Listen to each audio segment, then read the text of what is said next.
बोलो श्री प्राणनाथ प्यारे की जय। सच्चिदानंद गुरुदेव की जय। रास की रामत। मारे वालैये करी उमंग, सखियो सर्वे तेड़ी संग। रामाणे नव नवे रंग, अद्भुत लीला आज सखीरी। अद्भुत लीला आज री। सखियों मली संघात, शोभित चांदनी रात। तेज भूखन अखियात, मीठे स्वरे बाजरी। जोता जोत वृंदावन, अंगे रंग उत्पन्न। सामग्री सखी जीवन, नवलो सर्वे साजरी। अंगे सहुअल बेल, करे रे रंग नारेला। विलास विनोद हास खेल, लोपीर मेला जरी। वच्चे वच्चे वाहे वेण, रंग रस खेणा खेण। उपजावे अति धन, पूर्वा पूरण काजरी। राम मोहन मदपने, मारा वालाजी सो रंग गणे। करकंठ धणी तने, बिलसो संगे राजनी। राम मोहन मदपने, मारा वालाजी सो रंग गणे। करकंठ धनी तने, बिलसो संगे राजरी। मारे वालैये करी उमंग, सखियो सर्वे तेड़ी संग। मारे वालैये करी उमंग, सखियो सर्वे तेड़ी संग। रामाणे नव नवे रंग, अद्भुत लीला आज री सखी। अद्भुत लीला आज री। अद्भुत लीला आज सखी। अद्भुत लीला आज री। प्राणनाथ प्यारे की जय। हे रस सन्मुख साध लैनी, वैकुंठ शून्य समाये। बीजा काष्ट बखी जन जे हेठा उतरिया, हेठा जल बिन लहरे पछताए। हेठा जल बिन लहरे पछताए। बोलो कृष्ण कन्हैया लाल की, श्री निजानंद स्वामी की, श्री प्राणनाथ प्यारे की, महारानी बाईजुराज की, महाराजा छत्रसाल की, गुरुजी मंगलदास महाराज की। श्री कृष्ण प्रणामी धर्म की, तीनों पुरी धाम की, सर्व सुंदर साथ की। शून्य मंडल शुद्ध जो मारा साथ जी, प्रणाम। उपस्थित धर्म प्राण शिरोमणि सुंदर साथ जी, माताएं बहनें भाइयों, सुंदर अवसर, सुखद अवसर, मंगलमय अवसर, आनंदवर्धक अवसर। तो देखिए कि संसार में उतार चढ़ाव कहते हैं ना, ये चलते रहता है। जीवन के साथ उतार चढ़ाव। कैसे कि आप देखिए जब आपका जन्म होता है तो उतार चढ़ाव चढ़ाव शुरू हो जाता है। 50 साल तक सोचिए चढ़ाव, फिर 50 के बाद उतार शुरू हो जाता है ना, धीरे धीरे धीरे धीरे, कमजोर कमजोर। बचपन में आप जब पैदा हुए तब कमजोर थे, सोए रहते थे, माँ की गोद में सोए या बिस्तर में सोए या पिता या रिश्तेदारों के गोद में। फिर धीरे धीरे बैठने का अभ्यास हुआ, शरीर में ताकत आई, बैठने लगे, बैठने के बाद उठने लगे, खड़े होने लगे, चलने लगे, चलते चलते दौड़ने लगे, रेस में भी दौड़ने लगे। देखिए कैसे ताकत बढ़ती गई। चढ़ाव जब आता है तो शरीर बढ़ते जाता है, शरीर बलशाली होता है, शरीर क्रियाशील होता है। कितना ही काम करो, उस उम्र में जो किशोर अवस्था है, जवान अवस्था है, थकान नाम की चीज आती ही नहीं। हम लोग गुरु जी के पास जब आए तो उस समय तो कई काम होते थे। मूल मंदिर बाजार में ही गुरु महाराज विराजमान थे। तो वहाँ पर क्या है कि सुंदर साथ आए गए, सुंदर साथ की देखभाल करना, उनके लिए बिस्तर इत्यादि की व्यवस्था करना, भोजन वितरण या भोजन बनाने में भी सहयोग करना, भोजन वितरण करना, और फिर कोई बीच बीच में आए, चाय नाश्ता पानी कुछ जरूरत है उनको करना, और गुरु महाराज की भी सेवा में तत्पर रहना, आदि आदि काम सब होते थे। हम लोग करते थे, सब काम करते थे। सब काम करके रात को 10 भी बज जाए तो ऐसा लगता था कि और काम मिले तो हम और कर सकते हैं। शरीर में कोई थकान ही नहीं, और काम करें और काम करें, करते ही रहे। ऐसी स्फूर्ति, ऐसा जोश। अब उस समय खेलने की जगह तो नहीं थी, क्योंकि मूल मंदिर बाजार तो एक ही बिल्डिंग है ना, वहाँ क्या खेलेंगे, कुछ है नहीं, खेलने की जगह नहीं है। गुरु महाराज ने ये जमीन ली हुई थी, परंतु ये तो अलग अलग प्लॉट करके गुरु जी ने लिया। 3-4 बार उन्होंने ले करके ये 4 एकड़ की भूमि उन्होंने ली।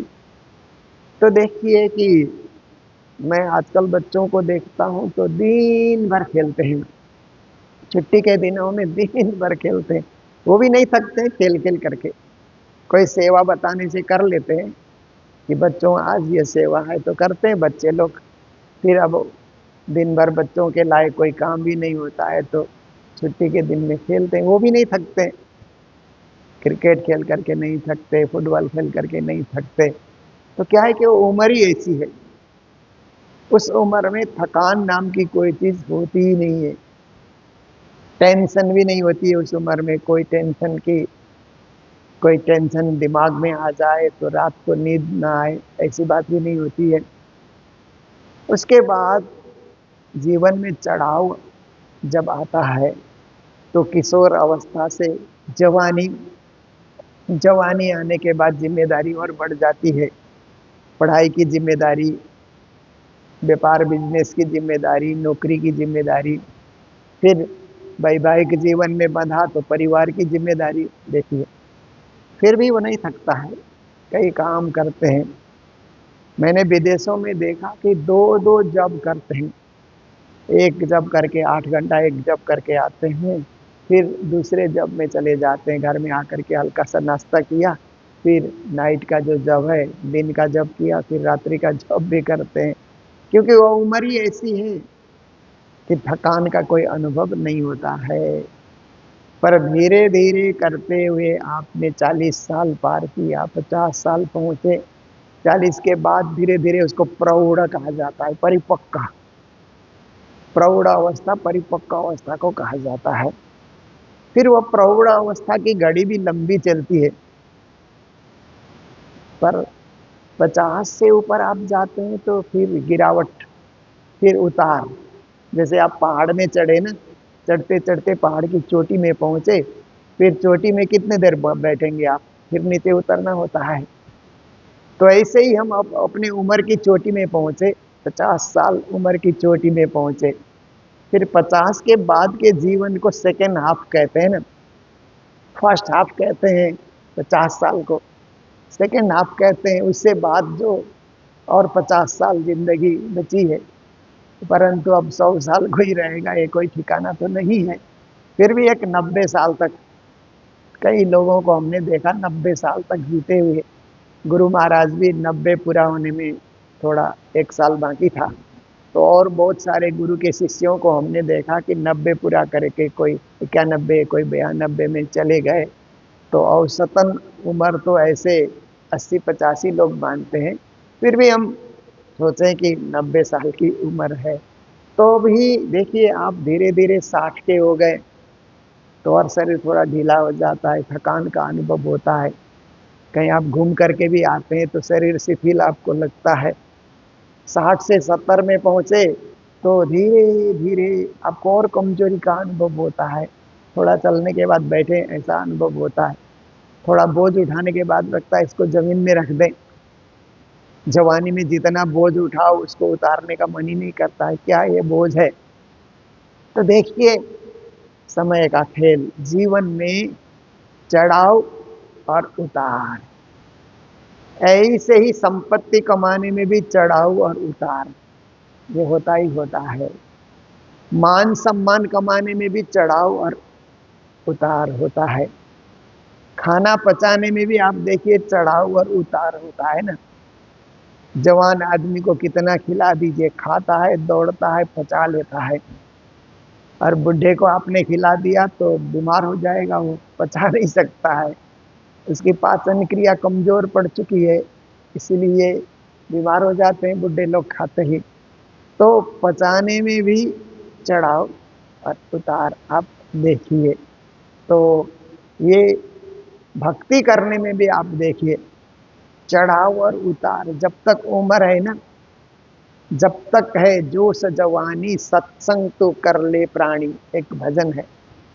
जब तक जोश है, जवानी है, तभी सत्संग करो, भजन करो, भक्ति करो, शरीर साथ दे रहा है। शरीर उतरने लग जाएगा तो भक्ति छूट जाती है। मैं कई कई वृद्ध माताओं के पास जाता हूँ जो गुरु जी की शिष्याएं हैं, काफ़ी उम्र उनकी हो चुकी है, कोई 85, कोई 90 साल की माताएं कभी मिलती है तो बोलती है कि अब तो सेवा पूजा भी हम नहीं कर सकते हैं, सेवा पूजा, राज्य की पूजा छूट गई। माला लेकर के बैठते थे, कभी कभी माला जपते जपते माला हाथ से गिर जाती है, बिस्तर पे गिर जाती है जब करते करते। अब क्या है कि 6 चौपाई निज नाम का जाप करके 108 बार जाप करते थे, वो छूट गया। अब 6 चौपाई निज नाम का जाप भी नहीं होता है, रात श्यामा करते रहते। देखिए भक्ति करने में भी उतार है। पहले चढ़ाव था कि आप कितनी भक्ति कर लेते थे, निज नाम का जाप करना, ध्यान करना, सेवा पूजा करना, सेवा में संलग्न रहना, हर चीज में जुलूस में साथ हो जाना, झंडे उठा करके चलना, जय जयकार करना, जोर जोर से भजन गाना, कहीं माइक चला जाए तो भी जोर जोर से प्रवचन करना। जवानी में होता है।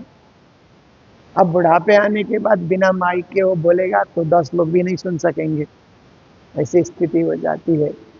तो देखिए सत्संग करने में, भक्ति करने में भी एक चढ़ाव का समय आता है, फिर एक उतार का समय आता है। ये जीवन की लीला है, चढ़ना उतरना और लाभ हानि, मिलना बिछुड़ना, जन्म लेना और मर जाना, आना और जाना, हंसना और रोना, ये दो पक्ष हैं, विपरीत दो पक्ष हैं। इन दोनों पक्षों से हमारा जीवन सजा हुआ है ना, जैसे कृष्ण पक्ष शुक्ल पक्ष कहते हैं ना। इन दो पक्षों से क्या है कि हमारी तिथियां सजती है, कृष्ण पक्ष में ये तिथि, शुक्ल पक्ष में ये तिथि। देखिए जैसे पक्षों से तिथियां सजती है, समय सज जाता है, ऐसे ही जीवन में भी कभी शुक्ल पक्ष, कभी कृष्ण पक्ष। अब देखिए इस प्रकार से जीवन में भी विपरीत अवस्थाएं आती है। पर ज्ञानियों को चाहिए कि ये दोनों को हमें झेलना है, दोनों को हमें स्वीकार करना है। हम क्या है कि मीठा मीठा तो स्वीकार करते हैं, कड़वा स्वीकार नहीं करते। ऐसी बात नहीं होनी चाहिए। कड़वा भी स्वीकार कीजिए, मीठा भी स्वीकार कीजिए। कोई प्रशंसा कर रहा है उसको भी स्वीकार कीजिए, कोई निंदा कर रहा है उसको भी स्वीकार कीजिए, कोई आपको ऊपर उठा रहा है उसको भी स्वीकार कीजिए, कोई नीचे गिरा रहा है। ये जीवन है, इसी को देखने आए परम धाम से। क्योंकि परम धाम में न कोई किसी को उठाता है न गिराता है। वहाँ तो परम धाम में तो हमेशा ही सब आनंद की लीला में अलमस्त रहते हैं। वहाँ चढ़ाव उतार की चीज है नहीं। एक रस, एक रंग, एक ढंग, एक भाव, एक भक्ति, एक ही है वहाँ पर, दो है ही नहीं। दुविधा वहाँ नहीं है। पर संसार तो दुविधा से भरा हुआ है संसार है। इसीलिए विपरीत परिस्थितियां आते हुए भी अडीग होकर के अपने राज्य की भक्ति करते हुए परिस्थितियों को झेलना और जीवन के ये जो है ना चढ़ाव उतार से घबराना नहीं, यही हमारा लक्ष्य होना चाहिए, यही हमारा जीवन का अर्थ होना चाहिए। तो थोड़ी देर भूमिका के रूप में एक मोटिवेशन जैसे कुछ शब्द मैं आप सबके समक्ष प्रतिदिन उच्चारण करता हूँ। आज की चौपाई में प्रवेश करते हैं। श्री जी महाराज शून्य मंडल की बातें हमें बता रहे हैं। शून्य मंडल शुद्ध जो जो हमारा संबंधी। श्री जी ने हमें संबंधी कहा। देखिए, संबंधी क्या है? रिश्तेदार को कहा जाता है ना। संबंधी से ही समधी कहते हैं ना, समधन समधी ऐसा करके कहते हैं ना। वो संबंधी से ही अपभ्रंश होकर के, थोड़ा परिवर्तन होकर के वो शब्द आया है कि जब लड़के लड़की वर वधू की शादी होती है तो उनके माता पिता आपस में समधन के रूप में, समधी के रूप में वो लोग मिलते हैं ना। सहाजी भी बोलते हैं, तो ऐसे करके मिलते हैं। ये संबंधी शब्द से ही वो थोड़ा परावर्तन होकर के उन शब्दों का आगमन हो गया। तो संबंधी तो क्या है? रिश्तेदार। जो हमारे रिश्तेदार होते हैं वो सब हमारे संबंधी हैं। पर यहाँ कोई शरीर के रिश्तेदार की बात नहीं है, आत्मा के जो रिश्तेदार हैं, आत्मा के संबंधी। इसीलिए कुछ लोगों को, विद्वानों को मैंने प्रवचन करते हुए सुना, आत्मा संबंधी सुंदर साथ जी ऐसा कहते हैं। तो वहां से प्रवचन शुरू करते हैं। तो मेरी आत्मा के संबंधी हैं हम, शरीर के कुछ नहीं लगते। आप किसी जाति के, हम किसी जाति के, आप किसी क्षेत्र के, हम किसी क्षेत्र के, आप किसी प्रांत के, हम किसी प्रांत के, लेना न देना कुछ मतलब ही नहीं है। पर आत्मा का जुड़ाव है। हम सब परम धाम से आए हैं। परम धाम की आत्मा हमारे अंदर व्याप्त है, परिव्याप्त है। इसीलिए हम संबंधी है, परम धाम के संबंधी है, साथी संबंधी। तो श्री प्राणनाथ जी महाराज ने संबंधी शब्द के द्वारा यहाँ संबोधन किया और कहते हैं शून्य मंडल शुद्ध जो जो हमारा संबंधी है, मेरे साथी संबंधी। शून्य मंडल जो है ना, निराकार। क्योंकि अभी गुजराती में चौपाई चली तो उसमें भी शून्य मंडल की कुछ बातें श्री जी ने बताई। इसी को अभी हिंदी में और स्पष्ट करके और इसको परिभाषित करके हमें समझा रहे हैं कि शून्य मंडल की शुद्धि, शुद्धि मतलब जानकारी। जो जो देखने की कोशिश करो, विचार करो मेरे सुंदर साथ जी। इंडू जहने आधार, ये जो ब्रह्मांड है शून्य में टिका हुआ है। जैसे वैज्ञानिक लोग कहते हैं कि पृथ्वी भी शून्य में टिका हुआ है। पृथ्वी के चारों तरफ शून्य है। जब लोग चंद्रमा में जाते हैं, स्पेस में जाते हैं, तो स्पेस में जाकर के वो देखते हैं तो एक गोलाकार में एक जो है पृथ्वी दिखलाई देता है। तो पृथ्वी भी चारों तरफ शून्य है। पर हमारे धर्मशास्त्र कहते हैं कि ये 14 लोक, अष्टावरण, भगवान नारायण पर्यंत का ये जो क्षर ब्रह्मांड है, इस क्षर ब्रह्मांड से परे भी महाशून्य है। उस महाशून्य के अंतर्गत यह क्षर ब्रह्मांड टिका हुआ है। तो इस तरह से उस महाशून्य को देखो।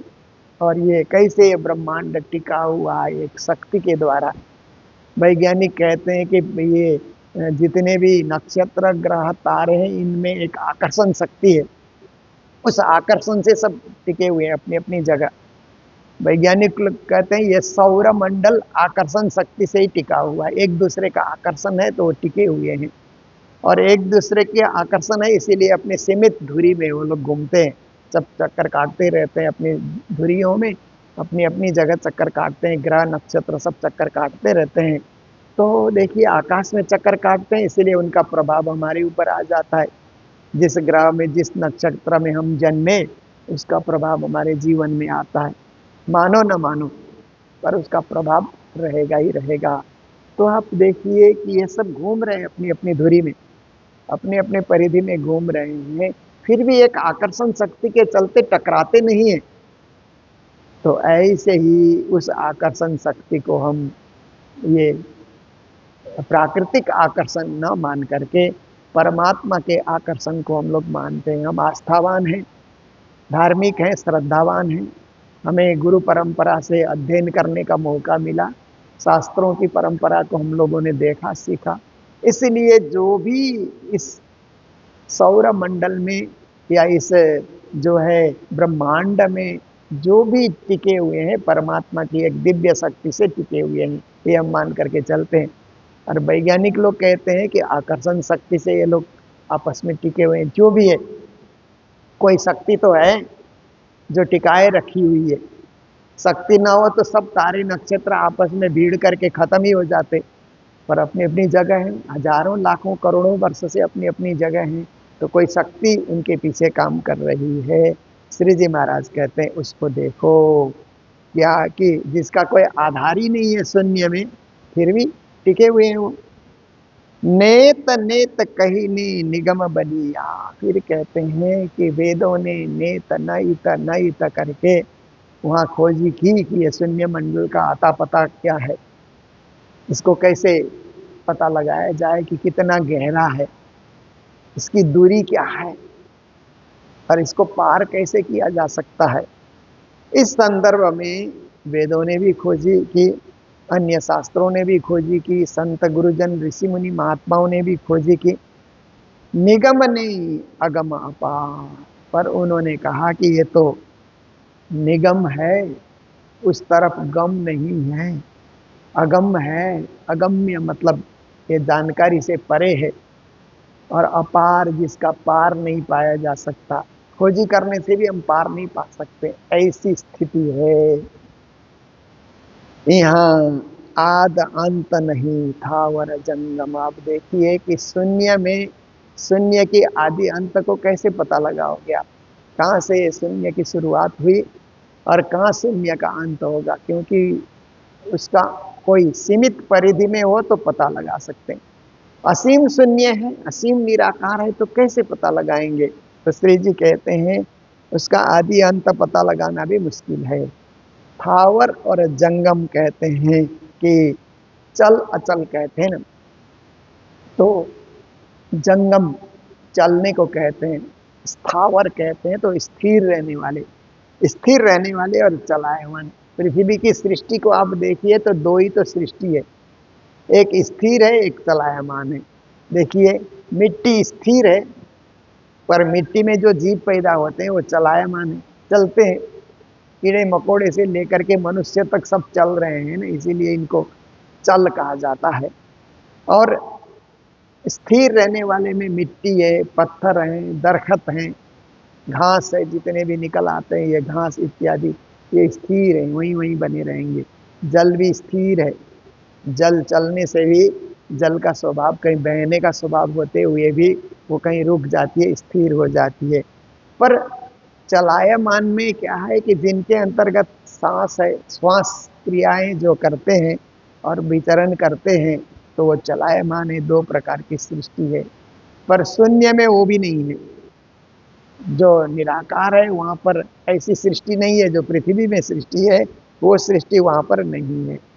अजवास न काई अंधार जी, संसार में तो उजाला भी है अंधेरा भी है ना।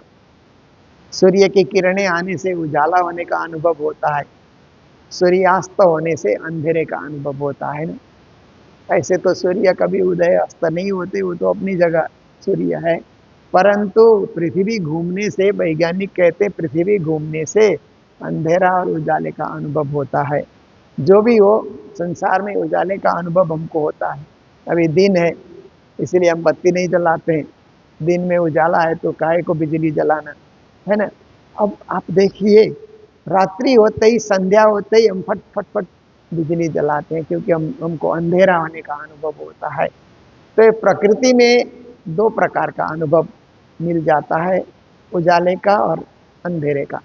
उजाले का अनुभव खुशी लेकर के आता है। जब उजाला होता है तो मन में खुशी होती है ना, उठने की खुशी, काम करने की खुशी, परिवार संभालने की खुशी और व्यापार बिजनेस करने की खुशी उजाले में। अंधेरा होते ही फिर क्या है कि एक विषाद, मन में एक विषाद कि अब अंधेरा हो गया, कुछ काम नहीं होगा, अब घर लौटना होगा, विश्राम करना होगा, सोना होगा, अब जो भी काम है कल पर छोड़ दिया जाएगा, आज नहीं हो सका कल करेंगे, ऐसा करके एक निराशा, अंधेरा आते ही एक निराशा का भाव, विषाद का भाव, शोक का भाव कि अंधेरा छा गया, अब क्या कर सकते हैं। पर आप देखिए, जो चोर होते हैं, डाकू, चोर, आतंकवादी, वो लोग क्या है कि अंधेरे का फायदा उठाते हैं ना। अंधेरा होने से उन नकारात्मक विचार वाले को, नेगेटिव थिंकिंग वाले को अंधेरे में अंधेरा धंधा करना मजा आता है, पर पॉजिटिव थिंकिंग करने वाले को अंधेरे में अंधेरा धंधा उनका है नहीं, उनका तो सब उजाले का काम है। इसलिए आप देखिए कि व्यापार करने वाले जो होते हैं, जो पक्का में व्यापार करते हैं ना, पक्का पैसा में जो व्यापार करते हैं, कच्चा पक्का होता है ना व्यापार में, हिसाब में भी कच्चा पक्का होता है। जो पक्का व्यापार करते हैं, टैक्स भर करके व्यापार करते हैं, वो समय से व्यापार करेंगे, बस हो गया उनका। पर जो काला धंधा करते हैं, काला बाजारी कहते हैं ना, वो ऐसे जो लोग करते हैं वो रात को करते हैं, फिर पता ही नहीं लगता है, सट्टा का सौदा कर लेते हैं, कुछ भी कर लेते हैं, आप देखिए। पर ज्ञानियों को अंधेरा नहीं पसंद है। जितने भी ज्ञानी लोग होते हैं उजाले को ही पसंद करते हैं, क्योंकि हम उजाले की सृष्टि है। हमें उजाले में रहना अच्छा लगता है, उजाले से प्रेम करना अच्छा लगता है, उजाले के साथ अपनी उपस्थिति अच्छी लगती है, अंधेरे की उपस्थिति हमें अच्छी नहीं लगती है। देखिए आप, कोई अंधेरा में आ गया तो हम डरते भी हैं, अरे भूत आया कि प्रेत आया कि मनुष्य आया, हमको पता ही नहीं लगता है अंधेरे में। प्रकाश में आता है तो हमको फट से पता लग जाता है, ये तो मेरा दोस्त चल करके आ रहा है। पर शून्य मंडल में ना अंधेरा है, न उजाला, कुछ नहीं, वहां बस शून्य ही शून्य है, निराकार ही निराकार है।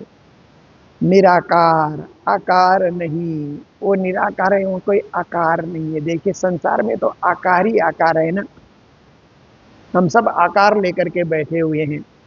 बच्चे का आकार लेकर के बच्चे बैठते हैं, जवान का आकार लेकर के, वृद्ध का आकार लेकर के, स्त्री का आकार लेकर के, पुरुष का आकार लेकर के हम लोग बैठे हुए हैं ना। संसार में आकृति है, आकार भी है, आकृति भी है, स्वरूप भी है। पर निराकार में स्वरूप नहीं है, शून्य है, और वहाँ कोई आकृति नहीं है, कुछ नहीं है, जीरो है वहाँ। वहाँ पर आकार नहीं है, वो निराकार है, आकार रहित है वो स्थान।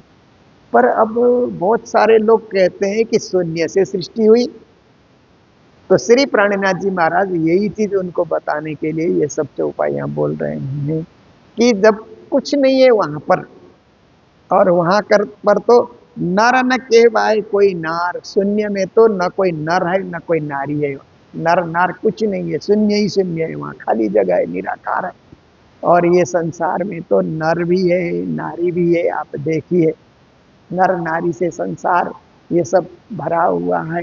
केवल मनुष्य में नर नारी है ऐसी बात नहीं है, हर जीव में मेल भी है, फीमेल भी है, नर भी है, नारी भी है, सारी सृष्टि में ये चीज भरी पड़ी है। पर निराकार में ये नहीं है। इसलिए प्राणनाथ जी महाराज बताना चाहते हैं कि ऐसे निराकार से इस साकार की सृष्टि कैसे हुई। विद्वानों, ज्ञानियों, संतों, महंतों, मनीषियों कि कैसे ये सृष्टि हुई, कैसे संभव हुआ। क्या इस निराकार से परे शुद्ध साकार सच्चिदानंद साकार की खोज न करें हम, क्योंकि शून्य से परे कुछ नहीं करके लौट जाने से तो ये सृष्टि कैसे बनी इसका उत्तर ही नहीं मिलेगा। इसीलिए ये साकार सृष्टि बनी है सच्चिदानंद ब्रह्म से, सच्चिदानंद स्वरूप से, कुटस्थ अक्षर से ये सृष्टि बनी हुई है। इसीलिए उनकी पहचान हम करें, निराकार से परे की पहचान हम लोग करें। निराकारी सब कुछ है करके संतुष्टि लेकर के हम बैठे न रहे, इससे परे की भी खोज हमारी होनी चाहिए, ताकि ये सृष्टि कैसे बनी उसका उत्तर हमको मिल सके। और हमारी आत्मा कहाँ को जाएगी, सृष्टि मिटने के बाद हमारी आत्मा कहाँ लौट करके जाएगी, उसका भी उत्तर मिले कि निराकार से परे जो दिव्य परम धाम है, अखंड धाम है, आत्मा का अखंड निवास वहीं पर है। उसी अखंड निवास से आत्मा खंडित संसार को देखने के लिए, झूठ झमेले को देखने के लिए, आवागमन को देखने के लिए, चढ़ाव और उतार को देखने के लिए आत्मा इस सृष्टि में उतरती है। और ये खेल देखने के बाद, सृष्टि देखने के बाद फिर अपने पांच भौतिक शरीर का परित्याग करके फिर उसी आत्मा स्वरूप में दिव्य परम धाम में जाती है। ये प्राणनाथ जी महाराज का सिद्धांत है, सदगुरु का सिद्धांत और प्रणामी सिद्धांत इसको कहा जाता है।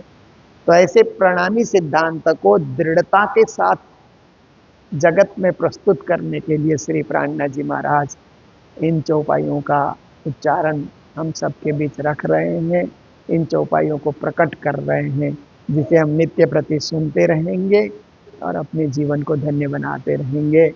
आज का हमारा समय पूर्ण होने आया, इसलिए आज के दिन जयपुर से हमारे बीच पधारे हुए श्योरीलाल जी अरोड़ा और सरोज अरोड़ा, जयपुर निवासी, उनकी ओर से हमें सेवा प्राप्त हुई है। उनको बहुत बहुत बधाई, मंगल बधाई देते हैं।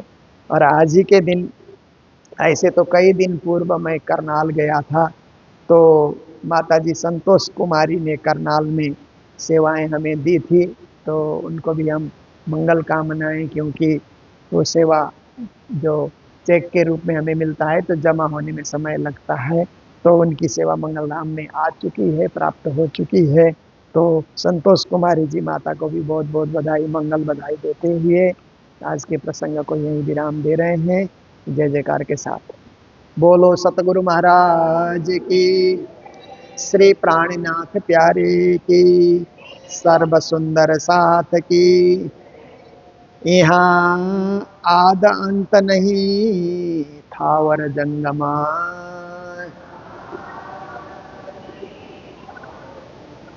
अज वासना कोई अंधार जी,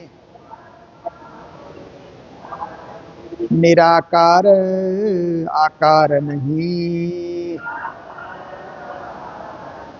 नर ना के बाए कोई नार जी, नर ना के बाए कोई नार जी। बोलो श्री प्राणनाथ प्यारे की, श्री धाम के धनी की जय। प्रणाम।